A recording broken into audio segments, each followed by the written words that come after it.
안녕하세요. 사단법인 한국손해평가사협회 손해평가사 이호석입니다. 이번 시간부터는 종합위험보장 과수편을 공부해 보도록 하겠습니다. 이 종합위험보장 과수는 품목이 13개 품목에 달하고 또 품목에 따라서는 그 손해평가하고 피해율 구하는 게 좀 난해한 그런 부분 있는 품목이 있습니다. 그래서 짧은 시간 안에 다 다뤄보지는 못할 것 같고요. 이번 시간에는 개요편으로 큰 틀에서 한번 보도록 하고, 그리고 다음 시간에 과수 품목 중에 중요한 포도, 복숭아, 자두의 손해평가 방법을 살펴보도록 하겠습니다. 종합위험보장 과수 품목에는 일단 크게 수확감소하고 과실손해 이렇게 두 개로 나눌 수가 있습니다. 업무방법서에 이렇게 큰 카테고리 두 개로 나뉘어 있고요. 그런데 이제 약관에는 그 안에 다시 세부적으로 수확감소 보장, 수확감소의 경우에 수확감소 보장, 비가림과수 손해보장 이 두 개로 나눕니다. 그리고 과실손해의 경우에는 과실손해보장, 수확전 종합위험보장 이렇게 각각 네 개로 나눠서 각각 약관이 적용되는 것이 이제 약관이 네 개가 있게 됩니다. 소약관이. 그리고 그렇게 업무방법사 약관에는 분류가 돼 있고요. 구체적인 품목을 보면 수확감소 보장에 포도, 복숭아, 자두부터 해서 밤, 참다래, 대추, 매실, 오미자, 유자 이렇게 있고요. 비가림 과수는 우리가 앞선 강의에서 살펴봤습니다만 포도, 대추, 참다래가 하나의 약관으로 묶여 있습니다. 그리고 과실손해보장으로 가면 감귤, 오디가 하나의 약관에 들어가 있고요. 수확전 종합위험보장에 복분자, 무화과가 또 하나의 그 카테고리로 묶여 있습니다. 그러면 여기서 이제 수확감소, 과실손해 이런 용어가 나오는데 이게 어떻게 다른지 한번 살펴보도록 하겠습니다. 일단 농작물 재해보험은 여러 가지 보장하는 재해, 뭐 자연재해, 조수의 화재 이런 것으로 해서 그 수확에 문제가 생기는 거죠. 기본적으로 물론 앞서 농업수익 감소 보장의 경우에는 가격 하락도 보장을 해주긴 했습니다만 기본적으로 농작물이 수확이 문제가 생기는 겁니다. 그런데 이제 수확 감소 보장이라고 할 때는 과수의 경우에 특히 과수의 경우에는 그 무게를 달아서 예년에 그러니까 평년 수확량 대비 얼마나 줄었는지를 따져봅니다. 그래서 무게를 재는 게 과실손해하고 다르고요.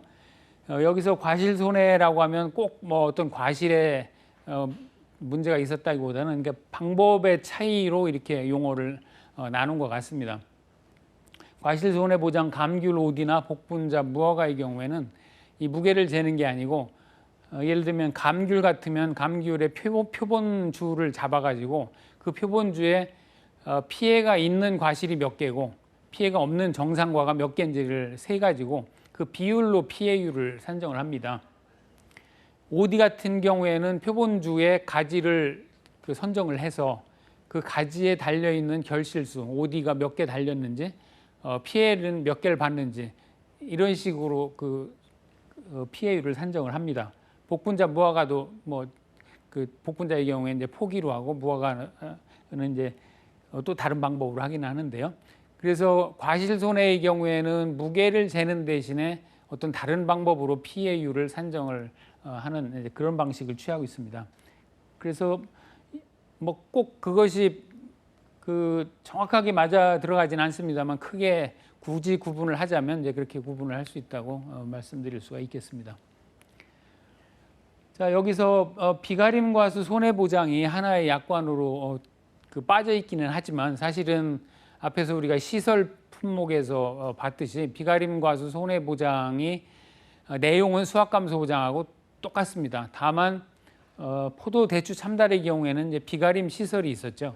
그 비가림 시설을 어떻게 보장을 해줄 거냐, 그걸 약관에 넣다 보니까 이것만 따로 떼가지고 그 하나의 그 카테고리로 범주를 이렇게 편성이 돼 있습니다.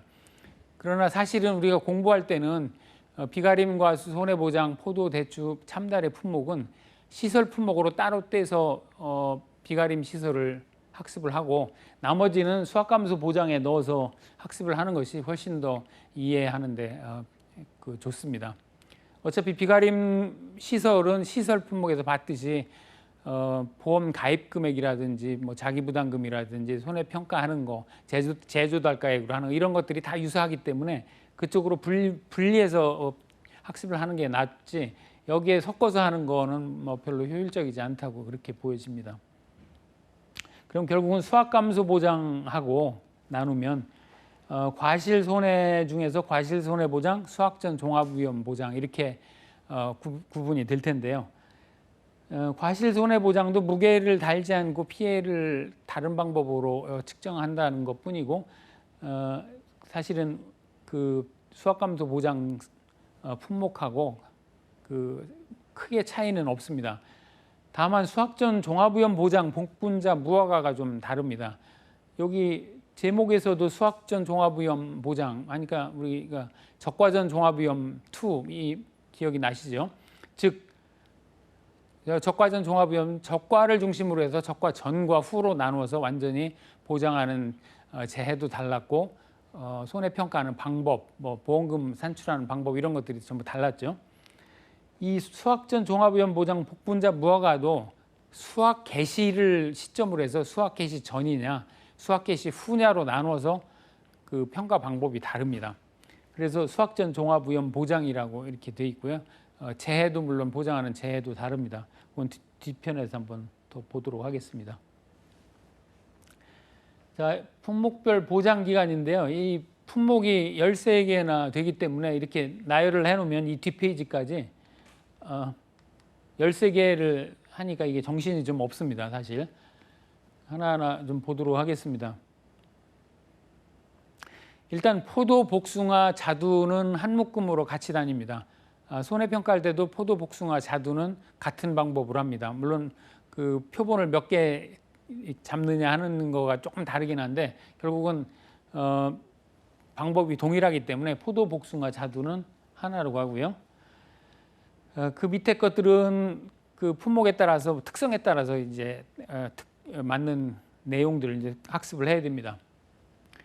일단 그 대상 재해를 보면 기본적으로 용어에서 종합위험 과수 이렇게 부르듯이 종합위험에 대해서 보장을 해줍니다. 종합위험이라면 우리가 뭐 계속 얘기했듯이 자연재해, 조수해, 화재 그 세 가지가 되겠고요. 특히 복숭아의 경우에는 병충해를 한 가지를 보장을 해줍니다. 그 세균 구멍병이라는 복숭아의 특이한 병이 있는데요. 그거 한 가지를 보상을 해줍니다. 그래서 복숭아는 종합위험, 자연재해, 조수해, 화재 플러스 병충해 이렇게 보상을 해주고요.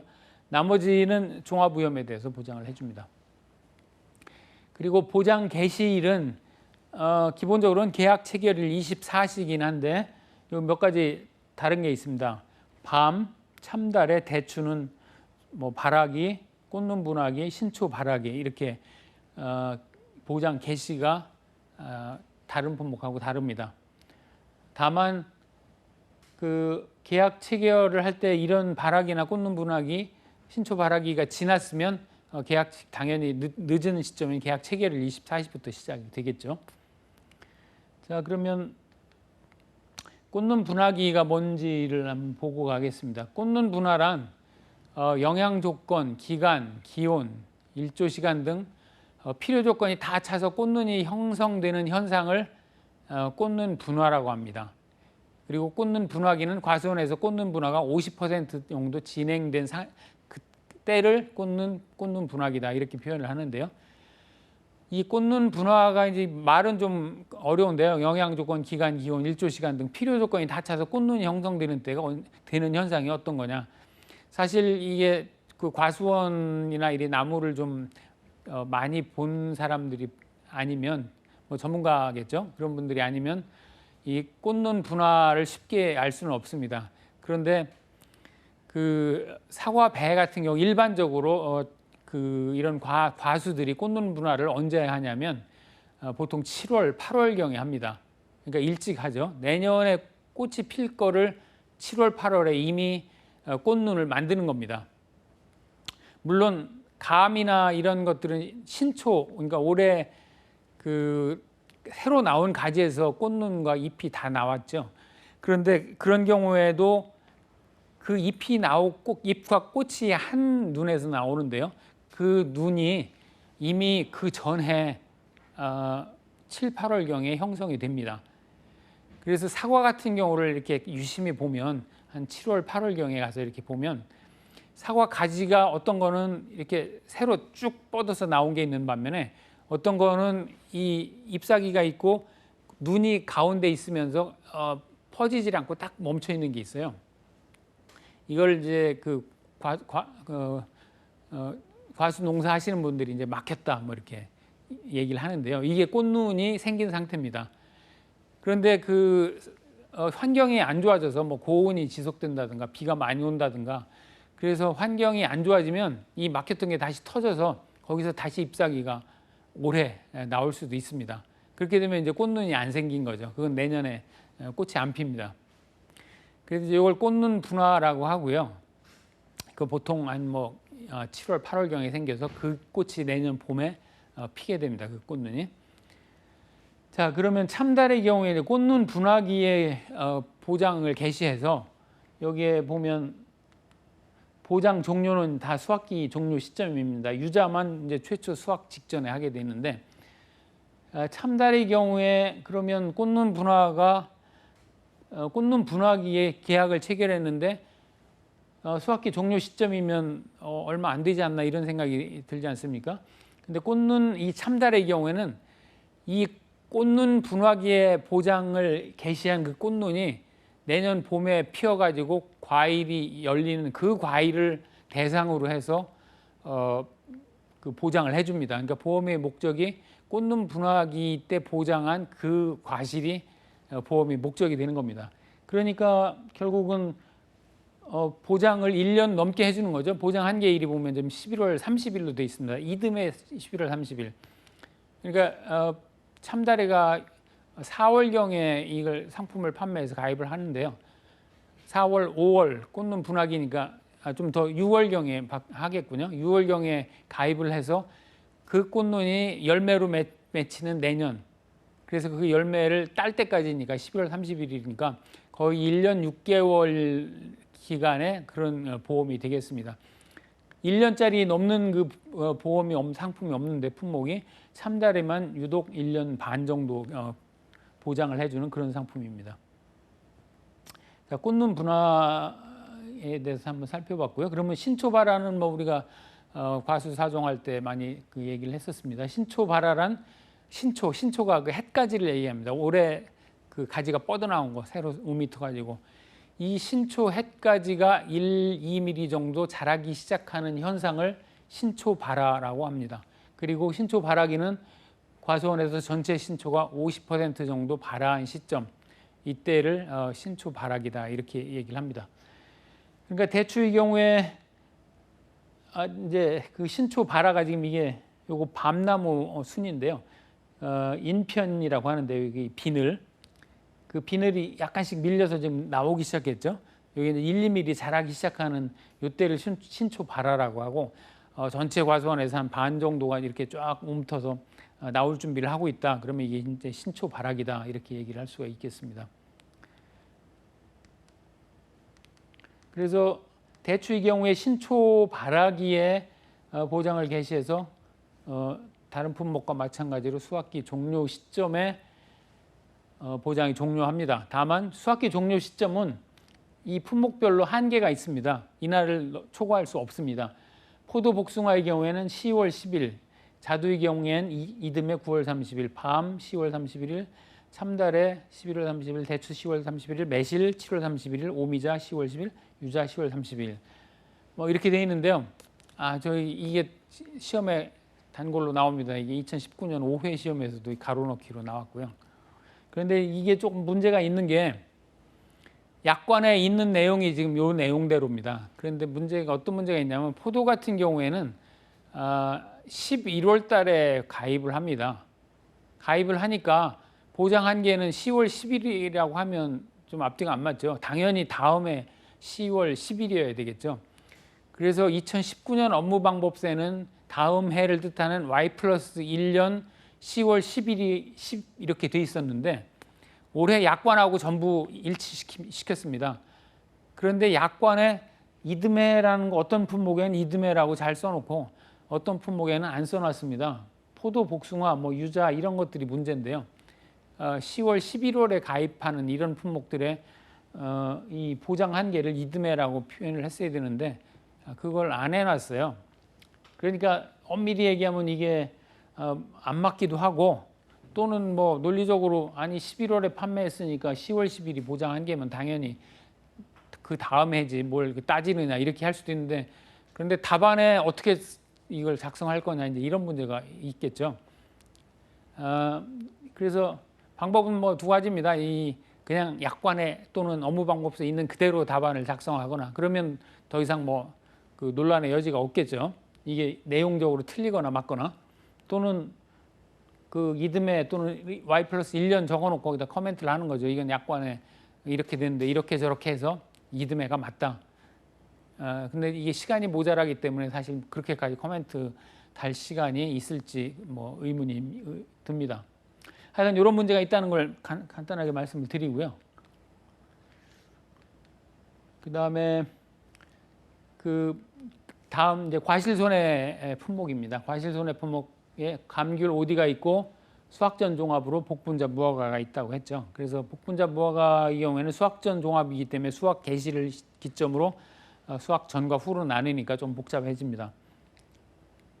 과실손해 감귤 OD를 먼저 보면 감귤의 경우에는 이제 발화기가 보장 개시일입니다. 그리고 보장 종료는 11월 30일로 되어 있고요. OD는 계약 체계를 24시에서 결실 완료 시점인데 OD는 5월 31일을 보장 종기로 해서 초과할 수 없도록 되어 있습니다. OD는 보통 한 4월, 5월 초 정도까지 다 수확을 하고 끝납니다. 굉장히 일찍 그러니까 매실하고 비슷합니다. 매실은 물론 이제 6월, 5월 중후반부터 6월 20일경까지 수확을 하는데요. OD 경우에 그렇게 굉장히 빨리 하고요. 그 다음에 수확전 종합은 그 과수 4종을 연상을 하시면 됩니다. 적과전 종합 위험미였죠. 그러니까 적과를 중심으로 해서 적과전, 적과 후로 나눴듯이 이것도 수확 개시 시점을 전후로 해서 수확 개시 전과 수확 개시 후로 나눕니다. 일단 수확 개시 전에는 종합 위험을 보장을 해줍니다. 적과전, 과수 4종하고 똑같습니다.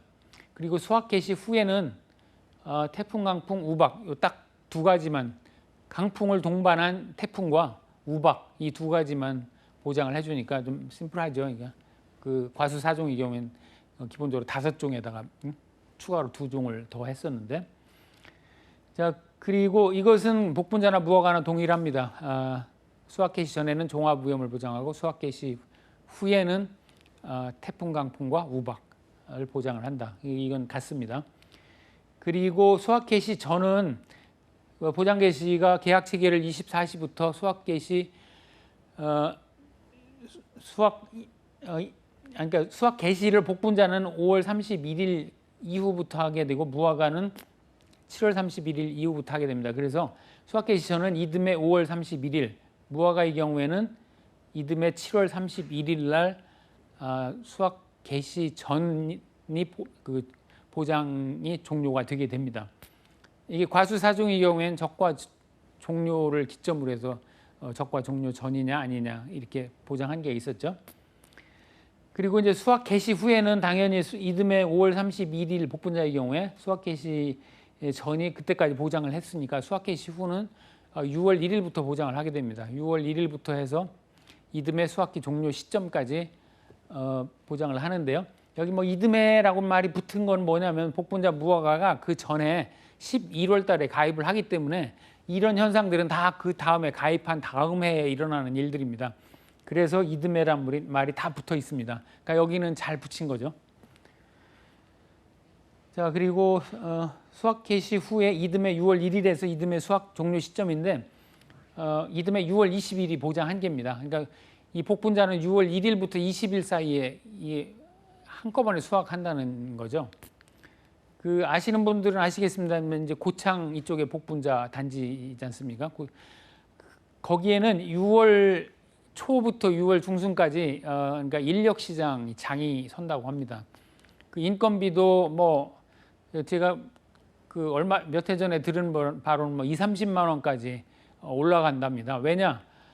이때 수확을 못하면 그냥 수확을 못하는 겁니다. 그러니까 집중적으로 그때 수확을 해야 되기 때문에 뭐 얼마를 주고라도 사람을 고용을 해서 이거를 수확을 해야 되는 거죠. 그래서 그때 뭐 인력 시장에 큰 장이 선다는 그런 얘기를 들은 적이 있습니다. 하여튼 6월 1일에서 6월 20일까지 이 짧은 기간에 다 수확을 해야 되고요. 무화과의 경우에는 이제 좀 깁니다. 8월 1일에서 10월 31일까지를 종기 보장 한계로 해서 초과할 수 없도록 되어 있습니다. 무화과는 사실은 그 무한 화서에 가깝다고 합니다. 그러니까 이 가지 끝으로 꽃이 계속 피는 거죠. 그러니까 일기 조건만 맞으면 계속 피고 과실이 열리고 하는데, 물론 이제 날씨가 추워지면 뭐 위에 있는 것들은 제대로 맺히질 않겠는데요. 이 무한화서 꽃이 이제 참깨 같은 거 이렇게 생각해 보시면 그 농사 짓는 분들 참깨가 계속 꽃이 핍니다. 위에 해가 날이 갈수록 계속 피는데요. 그래서 밑에 있는 참깨는 다 익어서 털어야 되는데 위에는 아직도 꽃이 피는 이런 상황이 발생하죠. 그래서 일부러 잘라주기도 합니다. 이 골고루 익고 위에 꽃은 어차피 이건 수확이 안 되기 때문에 그거를 잘라주고 밑에 거를 잘 여물도록 하기 위해서 잘라주는데, 이제 무화과도 이제 그런 그 습성이 있는 것 같습니다. 자, 그러면 지금 품목별 보장 기간을 쭉 한번 살펴봤고요. 특약이 있습니다. 지금까지 이제 주계약을 쭉 살펴봤는데요. 그 특약의 나무 손해 보장과 감귤의 경우에 특히 나무 동상의 과실 손해 추가 보장이 있고요. 포도 복숭아의 경우에 수확량 감소 추가 보장, 이런 보장 항목이 있습니다. 특약이 있습니다. 그래서 특약을 보면 나무 손해 보장은 뭐 과수 사종할 때 우리가 봤으니까요. 다르지 않습니다. 기본적으로 대상재해는 자연재해, 조수의 화재에 대해서 보장을 한다고 그랬죠. 그러니까 과수 사종의 경우에 적과 전에 특정 위험 5종 5가지만 들었다고 하더라도 특약에 가입해서 나무는 자연재해, 조수의 화재, 종합위험으로 보장을 해주니까 나무에 문제가 생기면 보장을 해준다고 그때 말씀을 드렸죠. 마찬가지입니다. 지금 그 과수 품목의 경우에도 나무 손해 보장은 종합위험에 대해서 보장을 해주고요. 보장 개시는 이게 이제 가입하는 시점하고 관계가 있습니다. 포도, 복숭아, 자두 12월 1일, 매실, 유자, 무화과 12월 1일 다 같고요. 참다래만 7월 1일. 참다래가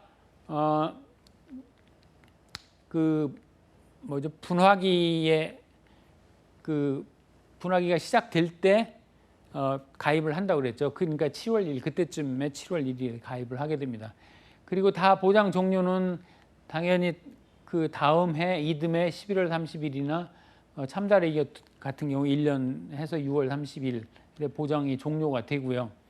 감귤의 경우에 이제 바라기니까 봄이겠죠. 봄부터 해서 이듬해 2월 말까지 그 보장을 해줍니다. 감귤은 제주도에서 주로 그 재배를 하죠. 그래서 제주도에서 겨울에 이걸 11월경에 이제 수확을 해서 그 넘어까지 만생종의 경우에는 그 해를 넘어서까지도 수확을 하는 그런 과실이 있는 것 같습니다. 그래서 이듬해 2월 말까지 나무를 보장을 해주고요. 이 나무 보장 관련해서 그 한 주에 가입 가격이 있습니다. 과수 사종의 경우에 10만 원이었는데 그 과수 품목 중에서 나무가 큰 것들은 10만 원입니다. 그 중에 이제 복숭아 나무가 크거든요. 이게 10만 원이고 아마 나무 크기대로 이거를 책정을 한 것 같습니다. 감귤하고 복숭아가 10만 원이고 그 다음에 5만 원짜리가 이제 참다래, 자두, 매실, 유자 뭐 이런 것들이 5만 원입니다. 그리고 무화과가 좀 작죠. 그래서 그 3만 원. 포도가 4만 원인데 이게 또 문제가 뭐냐면 이 단골로 시험에 나왔습니다. 이거를 알고 있어야 문제를 풀 수 있는 보험 가입 금액은 가입 주수 곱하기 가입 가격하면 보험 가입 금액이 나올 텐데요. 그걸 알고 있어야 이제 보험금을 계산을 할 수 있는데 그런 문제가 3회도 나오고 5회도 나왔는데 5회는 심지어 가로넣기로 나왔습니다. 그 뒤에 기출문제 풀이에서 한번 보실 텐데요. 그런데 2020년 업무방법서에서 이걸 전부 빼버렸어요. 그러니까 전혀 다 안 실리고 다만 여기 빨갛게 되어 있는 포도 하나만 가입 가격은 4만 원이다 이렇게 실려 있습니다. 그러니까 이게 시험에 내기는 좀 곤란하겠죠. 옛날 과거 업무방법서에는 나와 있었지만 새로 공부하는 사람들이 뭐 과거 업무방법서까지 다 찾아서 해야 되는지 이런 문제 낸다면 또 논란의 여지가 충분히 있습니다. 자, 그런 문제가 있다는 걸 말씀을 드리고요. 하여간 얼마 안 되니까 그냥 외우셔도 될 것 같긴 합니다.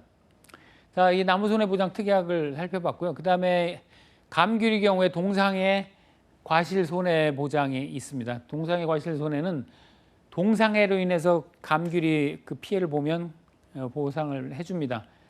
이 보장 개시를 12월 1일, 그러니까 동상해니까 어는 거니까 겨울이겠죠. 12월 1일에서 이듬해 2월 말까지 보장을 해줍니다. 그리고 밑에 과실손해 추가, 수확량 감소 추가 보장은 과실손해의 경우에 이 이름만 다르지 내용은 똑같습니다. 감귤이 과실손해 품목이라고 했죠. 그러니까 이름이 과실손해 추가 보장이고 포도 복숭아는 수확량 보장이었죠. 그러니까 수확량 감소 추가 보장인데 이건 뭘 보장해 주냐면 피해율이 피해가 나서 보상하는 재해로 피해가 나서 피해율이 나왔으면 그 피해율 곱하기 10%를 추가로 보장해 주는 그런 그 특약입니다. 뭐 그래도 간단하죠. 그래서 이것은 그 주계약의 보험 기간하고 보장 기간하고 동일하게 갑니다. 그러니까 감귤의 경우에 발화기에서 11월 30일, 포도 복숭아의 경우에 계약 24시에서부터 수확기 종료 시점인데 10월 10일을 초과할 수 없었죠. 그래서 10월 10일까지 보상을 해주게 됩니다. 자, 여기까지가 지금 과수 품목의 13개 과수 품목의 개요입니다. 그러니까 큰 틀에서 이렇게 구성이 되어 있고요. 이 품목에 따라서 이제 그 손해 평가를 하고 손해 피해율을 산정하는 방법이 조금씩 다르고 또 어떤 품목은 사실 좀 굉장히 까다롭습니다. 난해해서 이거를 설계한 사람 들여다 놓고 이걸 하라고 그러면 할 수 있을까 싶을 뭐 이런 품목도 있습니다. 사실은.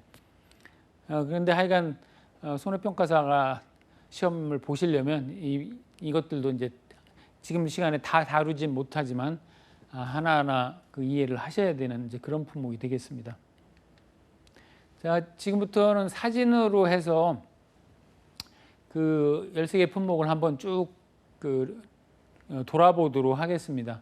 일단 이제 포도부터 한번 보죠. 이게 포도 사진이고요. 지금 이제 포도 과수원 전경입니다.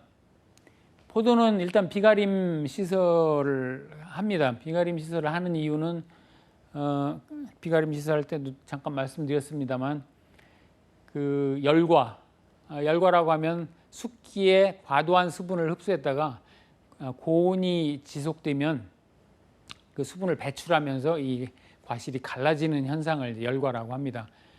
그래서 비를 맞으면 이제 열과 현상이 발생할 수 있고요.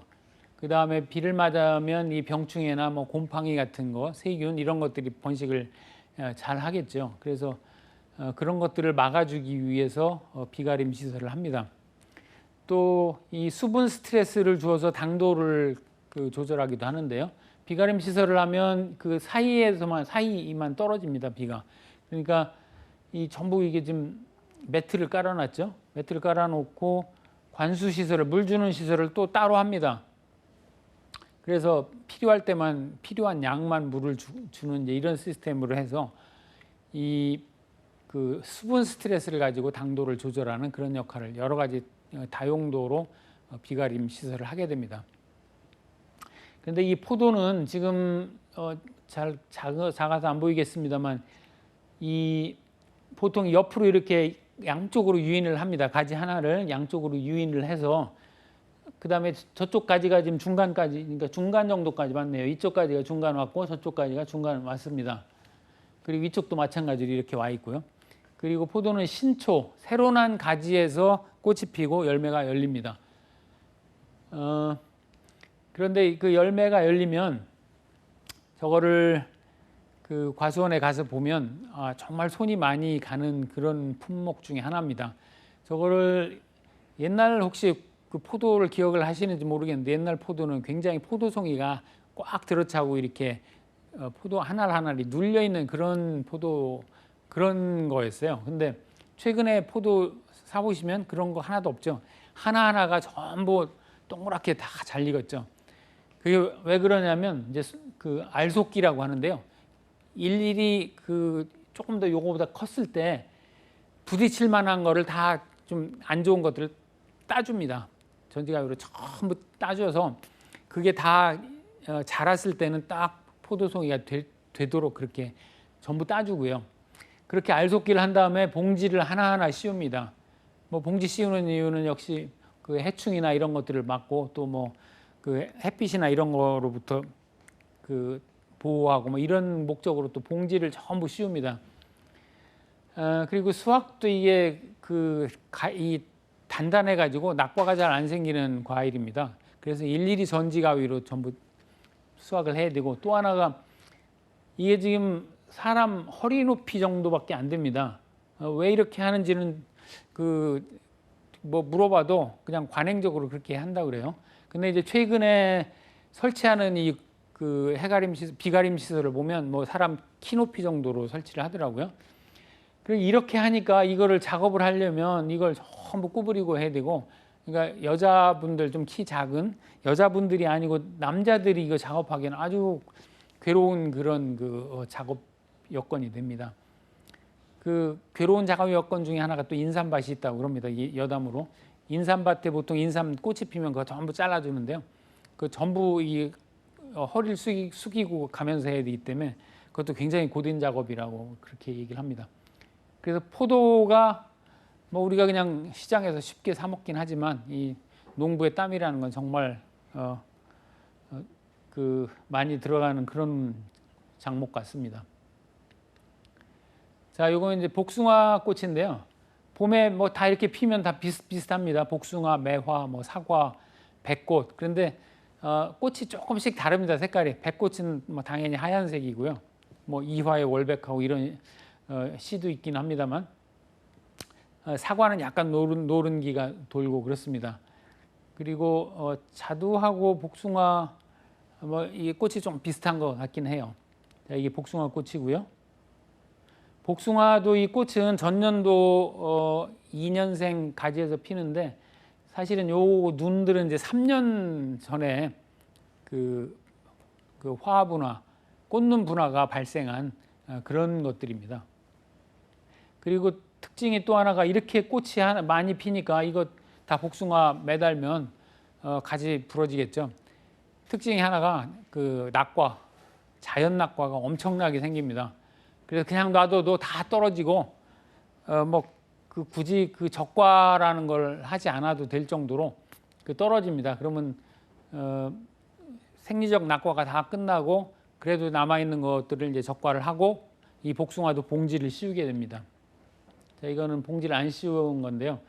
이 복숭아가 또 그 벌레가 무지하게 많습니다. 뭐 옛날에 복숭아는 뭐 달밤에 먹는다 뭐 이런 얘기도 있었죠. 그러니까 벌레가 그 정도로 많아가지고 이게 그 약도 많이 치고 이제 그런 과일입니다. 그래서 요거는 이제 복숭아 수형을 지금 보여드리려고 가져왔는데요. 이걸 개심 자연형이라고 그렇게 얘기를 합니다. 그러니까 요 낮은 자리에서 잘라가지고 이걸 옆으로 가지를 유인을 합니다. 이렇게 해야 사다리를 안 놓고 복숭아를 딸 수 있도록 그렇게 매실, 복숭아 다 이런 형태로 수형을 잡습니다. 배는 지난번에 사진 보여드렸습니다만 이렇게 옆으로 양쪽으로 유인을 해서 그 터널 형식으로 만듭니다. 사과는 그냥 주간부를 하나를 남겨놓고 옆으로 뽑죠. 그런데 요거 그 나중에 손해평가를 가시게 되면 이제 수령, 그러니까 나무 나이를 판단을 해야 됩니다. 나무 나이에 따라서 표준 수확량이 달라지기 때문에 나무 나이가 많으면 많겠죠. 그러니까 그 농가 입장에서는 보험 가입 금액을 좀이 컸으면 하는 이제 그런 적이 있습니다. 욕심이 있죠. 그러니까 이게 수령을 좀 높이려고 하는 그런 경향이 있을 수 있겠죠. 그러니까 그 수령이 터무니없으면 그것도 이제 평가를 해서 이거는 이제 그 낮추던가 이제 이런 그 계약상 변경을 해야 되는데요. 복숭아의 특징 중에 하나가 굉장히 빨리 자랍니다. 이거 이 정도면 한 10년 이내의 복숭아입니다. 뭐 5년 정도만 키워도 잘 키우면 이 정도 키울 수 있습니다. 그리고 복숭아를 이렇게 그 적과가 끝나고 나면 봉지를 씌우는데 보통 노란 봉지를 씌웁니다. 복숭아용 봉지가 이게 따로 있더라고요.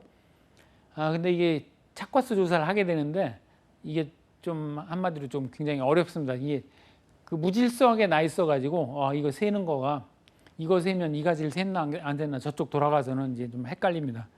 복숭아가 이제 그런 특징이 있고요. 자, 이거는 지금 자두입니다. 참 탐스럽게 익었는데요. 자두 요새 뭐 포모사 뭐 이런 자두들 많이 나오죠. 자두의 특징은 또 이게 자두는 너무 많이 열립니다. 보통 뭐 사과 같으면 10년 이내면 한 100개 내외입니다. 그러니까 착과수 조사해도 한 7년 정도면 한 뭐 100개 안쪽, 10년 넘으면 한 150개, 200개, 뭐 300개 이렇게 넘어가기도 하는데 자두는 700개, 뭐 1000개 이렇습니다. 그러니까 이 계수기로 카운터로 이게 쭉 세는데요. 사실 이거 다 하나도 안 놓치고 셀 수는 없을 겁니다. 그래서 한 뭐 5개 단위나 10개 단위로 해서 세도 1000개 세려면 100개를 카운트해야 되는 거죠. 그래서 이거 착과수 조사하는 게 좀 그런 애로사항이 있습니다. 자, 이건 밤인데요. 사진 이게 좀 5월 말일경에 찍은 사진인데요. 여기 보시면 여기 뼈 쪽 나온 거 하나 있습니다. 이쪽 2개. 저게 암술입니다. 저게 자라서 밤송이가 되는 거고 여기에 나머지 것들은 이게 수술입니다. 전부. 그래서 수술이 먼저 피고 이제 온도가 딱 맞으면 이게 얘가 커서 밤송이 형태로 조금 더 자라고 이게 터져서 암술이 나오고 그럼 수술에 꽃가루가 묻어서 수정이 되는데요. 이 가지에 보통 하나 아니면 2개밖에 안 달립니다. 이 신초에. 이것도 신초에 달리는데 하나나 2개밖에 안 달립니다. 근데 이게 지금 5월 31일 날 찍은 사진인데요. 6월 달에 이게 꽃이 피고 밤꿀이 나오죠. 그래서 양봉하시는 분들이 4월, 5월까지 아카시 꿀을 따고 그다음 이제 보는 게 이게 밤꿀입니다. 그래서 밤도 양봉하시는 분들한테는 아주 유용한 그런 품목이 되겠습니다. 자, 이렇게 밤송이가 익어가고요. 이렇게 이제 알밤으로 다 벌어졌습니다. 이 밤은 3cm를 기준으로 해서 이 알밤이 지름이 3cm를 기준으로 해서 정상과 3cm가 안 되는 소과로 해서 소과의 경우에는 이제 그 피해과로 해서 중량을 좀 빼줍니다. 밤은 좀 그렇게 손해평가를 하고요. 그 다음에 요거는 지금 참다래입니다. 참다래. 요것도 5월경에 지금 꽃이 폈는데요. 5월경에 꽃이 핍니다. 그리고 10월경 가면 이렇게 참다래가 아주 탐스럽게 열렸죠. 참다래는 이게 넝쿨입니다. 넝쿨이라서 이렇게 위에다가 덕 시설, 그러니까 이 가지를 지탱할 수 있는 시설을 해주고 그 덕을 타고서 이렇게 번지게 됩니다. 그래서 이것은 이 주수가 중요하지 않고요. 주수가 몇 주냐를 따져서 이렇게 하는데 이 참다래의 경우에는 면적이 중요합니다. 이게 퍼져서 얼마만한 면적에 지금 재배를 하느냐. 그래서 손해평가를 할 때도 가로 세로 면적을 재가지고 그 표본을 잡아서 그 면적 안에 몇 개가 있는지 이렇게 측정을 하게 됩니다. 우리가 그 참다래라고 이렇게 얘기를 하는데요. 그럼 참다래면 가짜 다래도 있나 이렇게 하실 텐데 사실은 이 참다래의 원산은 동아시아 쪽이랍니다. 그러니까 중국 남쪽 동아시아 쪽이 원산이고 우리가 그냥 이 키위라고 하죠. 우리가 키위는 이제 하면 뉴질랜드가 떠오르는데 뭐 18세기인지 19세기쯤에 뉴질랜드에서 이 동아시아 쪽에 있는 키위 품종을 갖다가 개량을 해서 현재의 이제 거의 뭐 종주국이 되다시피 그렇게 됐다고 합니다. 우리가 참다래라고 부르는 이유는 사실은 우리나라에도 다래라고 이렇게 있죠. 좀 이게 토종 다래인데요. 아마 지금은 이 다래를 보기가 힘들 겁니다. 좀 나이 좀 있으신 분들은 옛날에 시골에서 이 다래 한 번씩 따서 먹어본 기억들이 있으실 겁니다. 굉장히 좀 달죠. 잘 익은 다래는 이 다래하고 아마 같은 계통일 겁니다. 이 키위하고. 그래서 키위가 우리나라에 들어오면서 키위가 이제 외래어니까 이거를 참다래라 부르자 그래서 참다래라고 이름을 붙였고요. 사실은 이제 키위를 얘기하는 겁니다. 이 품종은 아시겠습니다만 이제 그린 키위가 있고요. 그린. 그다음에 골드, 옐로 이렇게 크게 품종이 세 개인데 그린 중에서 이제 헤이워드란 품종이 뭐 거의 대세라고 합니다. 우리나라에서 재배하는 품종 중에 그 이외에도 뭐 제시 골드 뭐 이런 거 많이 들어보셨을 겁니다. 그 마트 같은 데 가면 있죠. 노란 황금색 키위 뭐 그런 것도 우리나라에서 재배를 합니다. 그리고 자, 이거는 대추인데요. 뭐 대추는 뭐 그렇게 특이 사항은 없습니다. 대추는 비가림 시설 참다래하고 대추하고 비가림 시설을 하는데 제가 다녀봐도 참다래는 비가림 시설을 많이들 안 하더라고요. 비가림 시설한 건 제가 못 봤고요. 이 대추는 하우스에서 키우기도 합니다. 하우스 안에다가 요새는 사과대추라고 해서 대추는 큰데 대추 나무는 옛날에 뭐 뜰 앞에 있는 큰 대추나무가 아니고 대추나무는 작으면서 대추 알은 거의 정말 뭐 좀 보태서 주먹만한 큰 대추. 그다음에 그거 당도도 굉장히 높습니다. 그냥 따서 먹어도 뭐 이게 든든할 정도로 그런 대추들 사과대추 많이 키우시죠. 그래서 비가림 시설이 이제 특징이고요. 이 대추 그다음에 참다래. 이 지금 아직 생과입니다. 대추는 두 가지로 팔죠. 생과로 팔기도 하고 뭐 다 익으면 이제 건과 말려서 팔기도 하는데 이거를 손해평가를 나가면 표본주를 잡아서 이걸 수확을 해야 됩니다. 수확을 하면 사실은 잘 안 익은 아직 덜 익은 거, 이 상품성이 좀 떨어지는 거 이것을 평가를 하려면 수확을 하긴 해야 됩니다. 그러면 과원주, 과수원주하고 사실은 과원주 마음이 안 좋겠죠. 이게 나무 하나 따면 사실은 수십만 원에서 뭐 200만 원 나오기도 합니다. 많이 나오면. 그러니까 그런 걸 따가지고 그냥 무게만 재고 이거를 쓰지 못하고 버려야 된다 그러면 사실은 좀 문제가 있죠. 그래서 그런 경우에는 이제 여러 가지 뭐 반만 조사한다든지 과수원주를 잘 설득을 해가지고 여러 가지 이제 현장에서의 융통성을 좀 발휘할 그런 필요가 있는 품목 중에 하나입니다. 자, 이 매실인데요. 이게 5월 26일 날 하동에서 찍은 사진인데요. 매실이 이제 매화꽃이 매실이 되는 건 아시죠? 그래서 이게 따뜻한 지방에서 잘 자라고요. 매실은 조사를 하게 되면 표본주를 선정을 해서 표본주의 매실을 수확을 하는데 그것도 다 수확하면 이게 숙기가 안 된 것도 있고 품종에 따라서는 5월 말경에 가면 이 만생종 품종은 한 20일 정도 더 있어야 됩니다. 그래서 20일이 지나면 이게 이제 비대 추정 지수라고 그래서 20일간 더 커야 되는데 지금 따서 무겔젠이 덜 나가는 거죠. 그러니까 가벼우니까 피해율이 많이 나올 수 있습니다. 그래서 이 설계가 어떻게 되어 있냐면 상품이 비대 추정 지수 하루에 얼마씩 더 이게 비대하는 걸로 크는 걸로 잡습니다. 그래서 예를 들어 수확 예정일이 6월 뭐 한 10일이다 그러면 5월 25일이면 15일이 남았으니까 15일치 비대 추정 지수가 있습니다. 하루 지나면 그 다음 날은 조금 줄어들고 이런 식으로 해서 무게의 그 비대 추정 지수를 곱해서 수확량을 산정하도록 그렇게 되어 있습니다.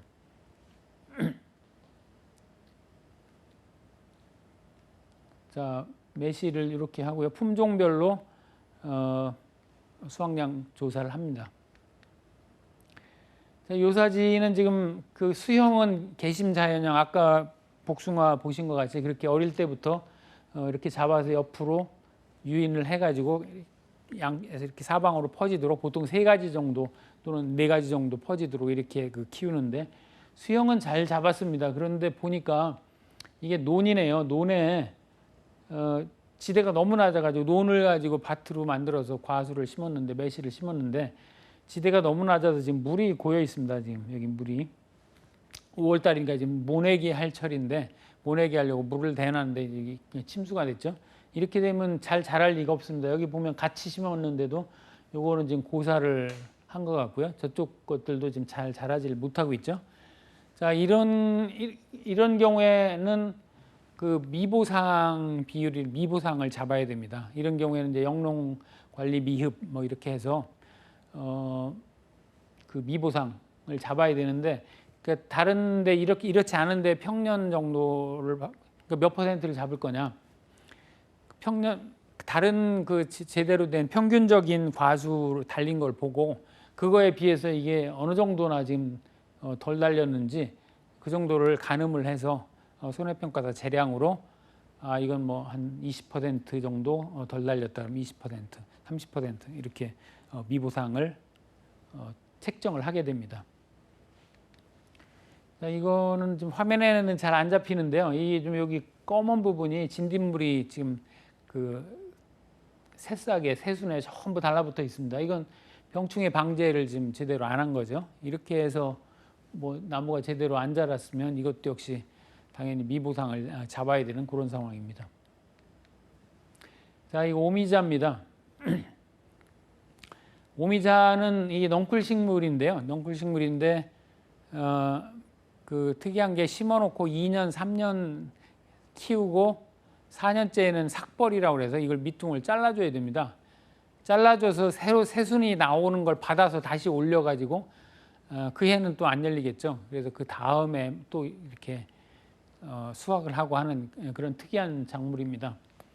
뭐 오미자는 5가지 맛이 난다고 그래서 오미자라고 한다고 하죠. 가격도 굉장히 잘 나옵니다. 비쌉니다. 이거는 이제 Y자나 이렇게 덕 시설을 해서 이렇게 타고 올라가도록 그렇게 재배를 합니다. 그 다음에 이게 이제 오렌지인데요. 이 감귤 오렌지를 사실은 이 제주도하고 남쪽 지방에서 재배를 하다 보니까 뭐 이렇게 그 육지에 사는 저희들로서는 사실 이 나무를 볼 기회가 그렇게 많지 않죠. 그래서 뭐 오렌지, 그 다음에 유자, 감귤 뭐 이런 것들을 사실 제대로 구별을 하기가 힘듭니다. 그리고 손해평가사가 제주도에 몇 분 안 계십니다. 제가 알기로는 제가 속해 있는 한국 손해평가사협회 4분인가 소속이 돼 있는데요. 이 감귤밭이 제주도에 많죠. 그리고 그거 전부 하우스로 대충 반 정도가 하우스로 그 감귤을 재배를 한다고 합니다. 그러니까 또 제주도 눈도 많이 오지 않습니까? 태풍도 많이 불고 바람도 많이 불고 그래서 재해가 종종 일어나는데 이 평가를 지금 아직 손해평가사가 못하고 있다고 합니다. 참여를 못하고 있다고 합니다. 그러니까 손해평가사가 지금 5회까지 나왔으니까 그 전에 손해사정사들이 하던 일이죠. 그래서 아직까지는 손해사정사들이 하고 있는데 뭐 몇 번 말씀드립니다만 언젠가는 손해평가사가 참여를 하겠죠. 잠재력이 그만큼 있다는 걸 텐데. 그러니까 하여간 이 감귤은 저희 손해평가사가 아직은 손해평가를 제대로 해본 품목이 아니라서 좀 익숙한 품목은 아닙니다. 그리고 감귤은 손해평가할 때 앞에 잠깐 말씀드렸습니다만 무게가 아니고 이제 표본주를 잡아서 피해난 과실수 정상 과실수로 해서 그 비율로 아주 복잡한 또 산식을 거쳐서 pA를 구합니다. 그래서 이게 하여튼 그 수험생 여러분들께서 계속 질문을 하시고 좀 아주 애를 먹는 품목 중에 하나입니다. 자, 이게 유자라고 하는데 사실 솔직히 구별은 좀 못하겠습니다. 그리고 감귤은 이제 온주감귤이라도 우리가 보통 밀감이라고 하는 그 온주감귤류가 하나 있고요. 그 다음에 만감류라고 해서 뭐 하여튼 그렇게 오래되지 않아 이렇게 나온 거 있죠. 천혜향, 레드향, 뭐 한라봉, 뭐 이런 것들. 그걸 이제 만감류, 늦게 익는다고 해서 만감류라고 한답니다. 그래서 크게 두 가지로 나누고요. 온주밀감과 만감류를 평가하는 그 방식이나 이런 것들이 조금씩 차이가 있습니다. 자, 이거는 이제 오디입니다. 오디. 오디는 이제 아시다시피 그 뽕나무 열매죠. 우리 어릴 때는 뭐 제대로 간식거리가 없으니까 오디 참 많이 따먹었는데요. 저렇게 빨간 거는 굉장히 새콤하죠. 그리고 이렇게 검게 익으면 이제 익어가면 이 정도도 아직은 새콤하겠네요. 아주 까맣면 아주 달죠. 그런데 요새는 뭐 청일뽕 뭐 이런 해서 그 계량종이 많이 나왔습니다. 오디가 정말 이 그 손가락 마디만한 그런 오디에 아주 새까맣게 그런 오디가 있는데, 그런데 그거를 먹어보면 맛은 조금 덜하더라고요. 당도는 조금 높긴 한데 이렇게 아주 그 톡 쏘고 새콤한 그런 맛은 없더라고요. 자, 오디고요. 자, 오디는 어떻게 평가하냐면 표본줄을 잡아서 이 가지를 그 가지 표본줄마다 세 가지를 그 제일 긴 거를 잡습니다. 그리고 1m에 몇 개가 달렸는지 세 가지고 그 세고, 그 다음에 피해 난 거는 몇 개인가, 이거를 세 가지고 피해율을 산정을 합니다. 그러니까 뭐 무게를 다는 거하고는 조금 다르죠. 그래서 과실손해 이렇게 명칭도 그렇게 돼 있습니다. 자, 이 오디 좀 확대한 건데요. 이 오디가 또 이것도 뭐 벌레가 많습니다. 하얀 거 이렇게 끼기도 하고요. 옛날에는 오디 뽕잎 가지고 누에를 쳤는데 지금 누에 치는 거는 우리나라에서는 아마 어디 연구소 같은 데서나 치나 모르겠습니다. 이거는 저 복분자인데요. 그냥 서양에서는 오디나 뭐 복분자나 검은 건 다 그냥 블랙베리라고 하더라고요. 자, 복분자 이렇게 빨갛게 됐다 이제 검게 있죠. 복분자는 그러니까 관목입니다. 이게 키가 작죠. 그리고 이렇게 포기로 이렇게 자랍니다. 그래서 손해평가할 때도 표본 포기를 잡아서 표본의 구간에 있는 5개를 표본 포기를 해서 표본 포기에 그 문제가 있는 거, 그 다음에 그 표본 포기 중에서 이삭을, 그러니까 이거를 하나씩 해서 취해서 여기에 달려 있는 이 복분자가 결실이 제대로 안 된 거, 저런 거 좀 문제가 있는 거 있죠. 저런 거 비율을 또 따집니다. 그렇게 해서 피해율을 산정을 합니다. 그리고 무화과인데요. 이게 마지막 13개 중에 이제 무화과입니다. 무화과는 이름 자체가 무화과, 꽃이 없는 그 과일이다 해서 무화과라고 하는데, 사실은 꽃이 없는 건 아니고 꽃이 이 안쪽에서 뭐 핀다고 해야 되나요? 하여튼 안쪽으로 돼 있답니다. 그래서 무화과는 아니고 꽃은 핀다고 합니다.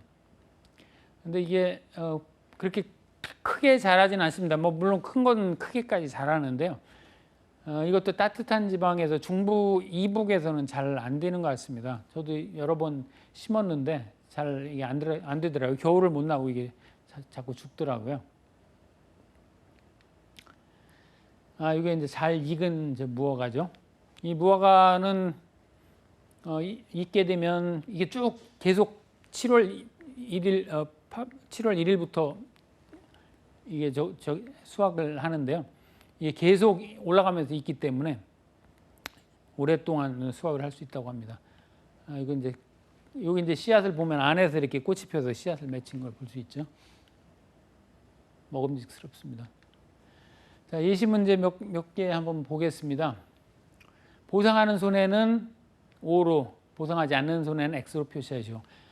원인의 직간접을 묻지 않고 병해충으로 발생한 손해는 당연히 보상이 안 되죠. 그 다음에 제초작업, 시비관리 등 통상적인 영농활동을 하지 않아 발생한 손해도 당연히 또 보상을 안 해줍니다. 지금 자두 품목인데요. 다른 품목도 다 유사합니다. 기온이 0도 이상에서 발생한 이상저온에 의한 손해. 이거 잠깐 헷갈릴 수 있습니다. 0도 이상이니까 보상을 안 하나? 보상을 하죠. 그러니까 이상저온, 그러니까 냉해가 여기에 해당되겠습니까? 해당되겠습니다. 그러니까 생육적은 그 자라기에 적당하지 않은 기온으로 인해서 피해를 입으면 보상을 해줍니다. 그 다음에 계약 체결 시점 현재 기상청이 발령하고 있는 기상특보 발령 지역 기상특보 관련 재해로 인한 손해. 전에 한번 설명드렸죠. 태풍이 온다고 그러니까 가입합시다. 그거는 보상이 안 되겠다, 이제 이런 얘기죠. 그 다음에 최대 순간 풍속 13m/s 미만의 바람으로 발생한 손해. 이게 14m/s 뭐 있었는데, 네, 있었죠. 근데 종합위험의 자연재해일 때는 그냥 강풍이면 다 회오리 바람이든 돌풍이든 다 보상을 해줍니다. 다만 이거는 이제 특약일 경우에, 특약이나 특정 위험 5종 또는 뭐 특정 위험일 경우에 태풍, 강풍, 우박 이런 경우 이제 보장이 안 되는 거죠. 보상이 됩니다. 자, 마지막 문제인데요. 이거 종기 넣는 거 아까 그 표 보셨죠? 그거를 그대로 나왔습니다. 이건 다 지금 외우고 있어야 되는 거였고요. 말씀드린 대로 지금 보험 가입 금액을 넣으라고 이렇게 나왔고, 여기에 이듬해 빠지고 뭐 이렇게 됐습니다. 이게 업무방법서가 올해 2020년도에 바뀌었으니까 만약 이런 문제 나오면 2020년 업무방법서대로 답안을 쓰셔야 되겠습니다. 자, 지금 5개 품목에 대해서 다 이렇게 11개를 쓰라고 이렇게 그 출제가 된 적이 있습니다. 자, 지금까지 그러면 그 종합위험 과수 품목의 개요에 대해서 살펴봤고요. 다음 시간에 포도복숭아 자두를 가지고 구체적으로 어떻게 손해평가를 하는지를 살펴보도록 하겠습니다. 지금까지 사단법인 한국손해평가사협회 손해평가사 이호석이었습니다. 고맙습니다.